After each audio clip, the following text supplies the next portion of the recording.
I'm Gerry Van Acker. I'm the Chief Operating Officer of the Detroit Zoological Society. So Blueberries for Sale was written by Robert McCloskey, and it was a Caldecott book winner in 1949. So I'm going to read this to you today. One day, little Sal went with her mother to Blueberry Hill to pick blueberries. Little Sal brought along her small tin pail, and her mother brought her large tin pail to put the berries in. "We'll take our berries home and can them," she said to her mother. "Then we'll have food for the winter." Little Sal picked 3 berries and dropped them in her little tin pail. Kaplunk, kaplunk, kaplunk. She picked 3 more berries and ate them. Then she picked more berries and dropped the one in the pail, kaplunk, and the rest she ate. Then little Sal ate all 4 blueberries right out of her pail. She's not getting too far after canning blueberries. No. Her mother walked slowly through the bushes, picking blueberries as she went and putting them in her pail. Little Sal struggled along behind, picking blueberries and eating every single one of them.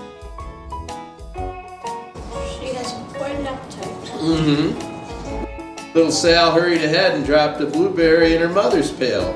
It didn't sound kaplunk because the bottom of her pail was already covered with berries. She reached down inside to get her berry back. Though she really didn't mean to, she pulled out a large handful because there were so many blueberries right up close to the one that she'd put in.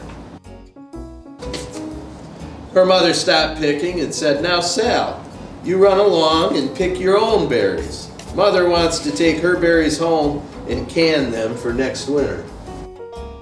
Her mother went back to her picking, but little Sal, because her feet were tired of standing and walking, sat down in the middle of a large clump of bushes and ate more blueberries.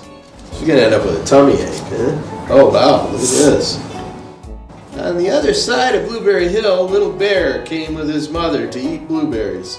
"Little Bear," she said, "eat lots of berries and grow big and fat.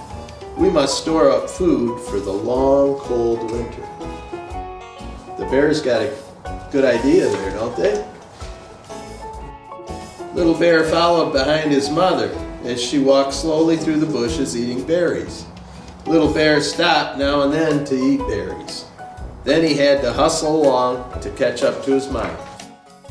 Because his feet were tired of hustling, he picked out a large clump of bushes and sat down right in the middle and ate blueberries. Over on the other side of the hill, little Sal ate all the berries she could reach from where she was sitting. Then she started out to find her mother. Got lost a little bit, huh? Yeah. She heard a noise from around a rock and thought, "That's my mother walking along." But it was a mother crow and her children, and they stopped eating berries and flew away, saying, "Caw, caw, caw." Then she heard another noise in the bushes and thought, "This is surely my mother and I will go that way." But it was Little Bear's mother instead. It was the big bear, right? The mother bear. She was tramping along, eating berries and thinking about storing up food for the winter. Little Sal tramped right along behind. By this time, Little Bear had eaten all the berries he could reach without moving from his clump of bushes. Then he hustled off to catch up with his mother. He hunted and hunted, but his mother was nowhere to be seen. He heard a noise from over a stump and thought, "That's my mother walking along."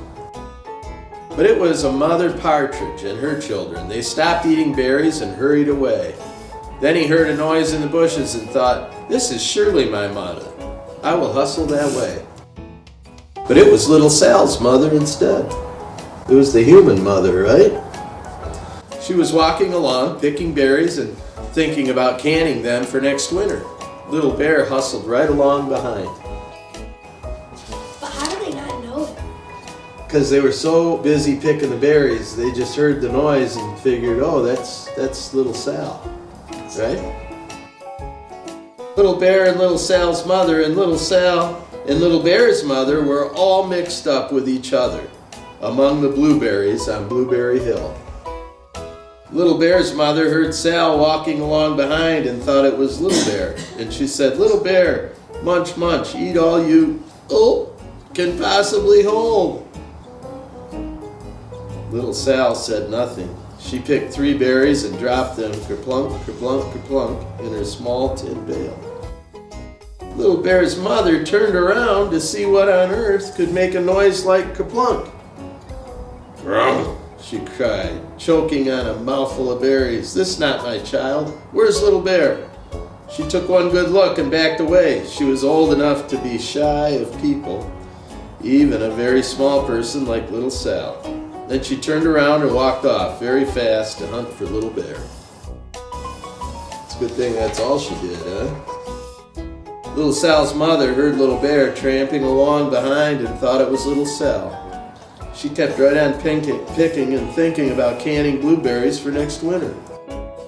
Little Bear padded up and peeked into her pail. Of course, he only wanted to taste a few of what was inside, but there were so many and they were so close together that he tasted a tremendous mouthful by mistake. "Now, Sal," said Little Sal's mother without turning around, "you run along and pick your own berries. Mother wants to can these for the next winter." Little Bear tasted another tremendous mouthful and almost spilled the entire pail of blueberries. Little Sal's mother turned around and gasped, "My goodness, you're not Little Sal. Where, oh, where is my child?" Little Bear just sat munching and swallowing and licking his lips. Little Sal's mother slowly backed away. She was old enough to be shy of bears, even very small bears like Little Bear. Then she turned and walked away quickly to look for Little Sal. She hadn't gone very far before she heard a kaplunk, kerplunk, kerplunk, and she knew just what made that kind of noise. Little Bear's mother had not hunted very long before she heard a hustling sound that stopped now and then to munch and swallow. She knew just what made this kind of noise. Little Bear and his mother went home down one side of Blueberry Hill, eating blueberries all the way and full of food stored up for next winter. And Little Sal and her mother went down the other side of Blueberry Hill, picking berries all the way, and drove home with food to can for next winter. A whole pail of blueberries and 3 more besides.